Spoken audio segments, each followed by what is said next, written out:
नमस्ते। आज मैं आपके समक्ष एक नए गीत के साथ प्रस्तुत हूँ। अगर आपको ये मेरा गीत अच्छा लगे तो मेरे वीडियो को लाइक करें, शेयर करें और मेरे चैनल को सब्सक्राइब करना न भूलें। धन्यवाद।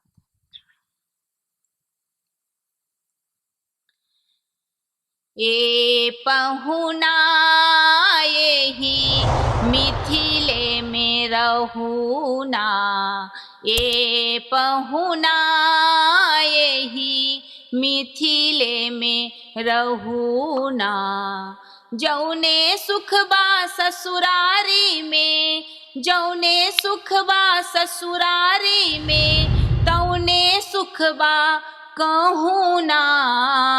ए पहुना यही मिथिले में रहूना, ए पहुना यही मिथिले में रहूना।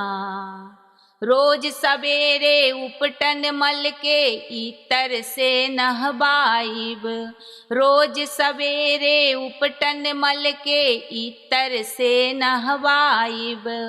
एक महीना के भीतर करिया से गोर बनाइब हो, एक महीना के भीतर करिया से गोर बनाइब। झूठ कहत ना बानी तनिको झूठ कहत ना बानी तनिको, मौका एगो देहू ना। ए पहुना यही मिथिले में रहूना, ए पहुना यही मिथिले में रहूना। नित नवीन मन भावन व्यंजन पर सब कंचन थारी, नित नवीन मन भावन व्यंजन पर सब कंचन थारी। स्वाद भूख बढ़ जाई सुनी सारी सरहज की गारी हो, स्वाद भूख बढ़ जाई सुनी सारी सरहज की गारी। बार बार हम करब चिरोरिया, बार बार हम करब चिरोरी और कुछ ही लेहू ना। ए पहुना यही मिथिले में रहूना, ए पहुना यही मिथिले में रहूना।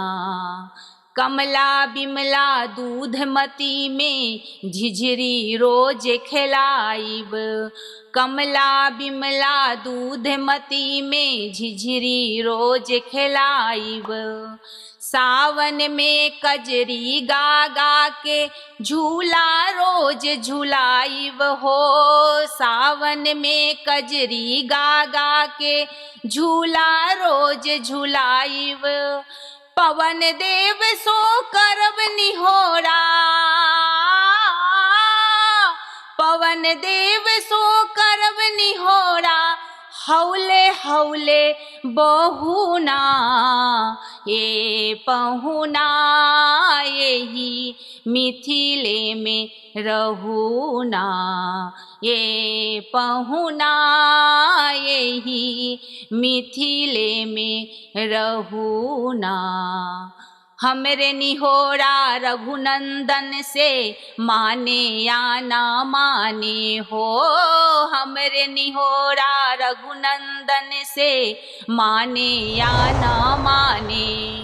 पर ससुरारी के नाते परताप को आपन जाने हो, पर ससुरारी के नाते परताप को आपन जाने।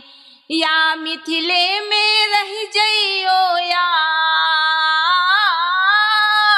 या मिथिले में रह जइयो या संग अपने रख ले हूना। ए पहुना यही मिथिले में रहूना, ए पहुना यही मिथिले में रहूना।